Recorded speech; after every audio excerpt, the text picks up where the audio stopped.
Hello everyone. आपण 2024चा CSAT solve करतो आहे. त्याच्यातले आपले 6 उतारे झालेले आहेत. आजच्या व्हिडिओमध्ये आपण 7वा उतारा बघूया. चला बघूया. हा बघा 7वा उतारा. याच्यावर आधारित आपल्याला 31 ते 35 पर्यंत जे प्रश्न आहेत त्यांची उत्तरं द्यायची आहे आपल्याला. तर ही उतारा तुम्ही वाचून घ्या. मी पण वाचला आहे, पण मला जरा अवघड वाटला हा उतारा. मला नाही जमलं ॲक्च्युली. एक दोनच प्रश्न असे आहेत जे त्यांचं उत्तर एकदम स्पष्ट वाटतोय, पण बाकीचे जे उत्तर आहे ते स्पष्ट दिलेले नाही आहेत. तर चला बघूया आपण प्रश्न क्रमांक 31.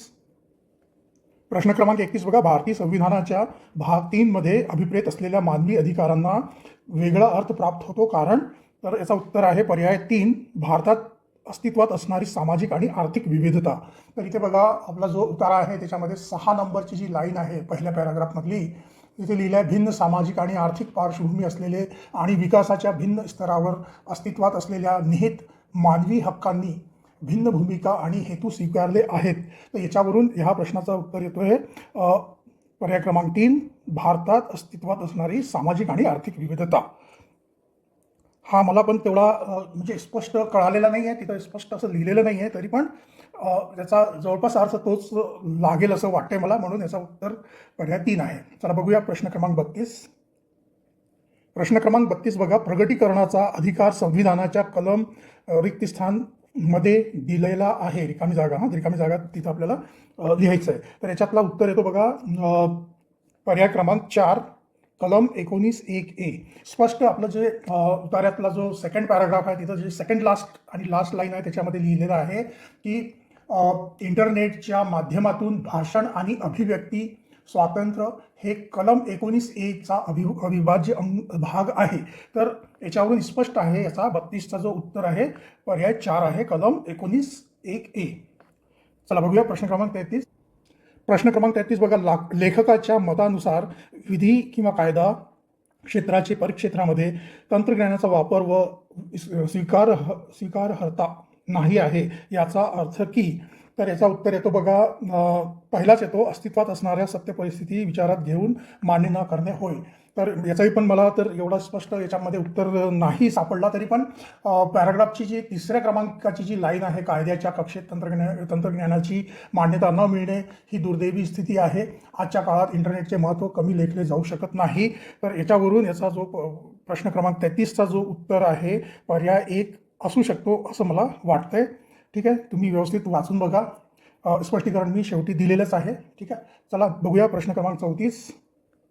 प्रश्न क्रमांक 34 बघा. मूलभूत हक्क हे बहुधा नकारात्मक का आहेत?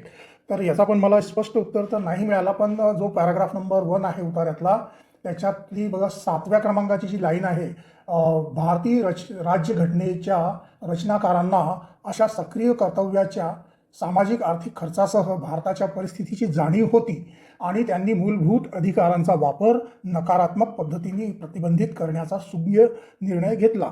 तर याच्यावरून असं वाटतं की याचा जो उत्तर आहे तो आहे पर्याय क्रमांक 3, कारण की संविधान निर्माते यांना त्यामध्ये लागणाऱ्या उच्चतम खर्चाची कल्पना होती.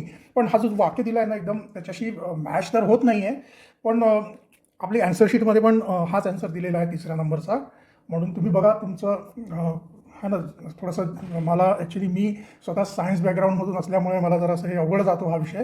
तर तुम्हाला जर तुमचा हा चांगला पक्का विषय असेल तर तुम्हाला हे नक्कीच कळेल. चला बघूया आपण प्रश्न क्रमांक 35. प्रश्न क्रमांक 35 बघा. भारतीय राज्यघटनेत शिक्षणाचा अधिकार खालीलपैकी कशाद्वारे जोडण्यात आला? याचा उत्तर आहे पर्याय क्रमांक 4. एकदम स्पष्ट उतार्यामध्ये स्पष्ट दिलेलं आहे बघा. उतार्यातली लाईन 5वी लाईन बघा. राज्यघटनेच्या 86व्या दुरुस्ती अन्वये सदर बाब बहाल करण्यात आली. आता सदर बाब म्हणजे कुठली? त्याच्यावरती बघा जे वरच्या ज्या 2 लाईन आहेत त्याच्यामध्ये स्पष्ट दिलेलं आहे कलम 21(a), जो की एक सकारात्मक अधिकार आहे, ज्याच्यामध्ये काय आहे 14 वर्षापर्यंतच्या सर्व मुलांना शिक्षणाचा अधिकार प्रदान केला जाईल याची खात्री करण्यासाठी संबंधित सरकारने सक्रिय प्रयत्न करणे आवश्यक आहे. तर ही बाब आहे, म्हणजे जी राज्यघटना 86वी राज्यघटना दुरुस्ती झाली त्याच्यामध्ये शिक्षणाच्या अधिकाराचा उल्लेख आहे. ठीक आहे, त्याचा उत्तर येतो पर्याय 4, 86वी घटना दुरुस्ती. तर अशा प्रकारे आपला हा पण उतारा इथं कंप्लीट झाला आहे. तर भेटूया आपण पुढल्या उतारा घेऊन. धन्यवाद. प्रश्न क्रमांक 31, 32 आणि 33चं स्पष्टीकरण. प्रश्न क्रमांक 34 आणि 35चं स्पष्टीकरण.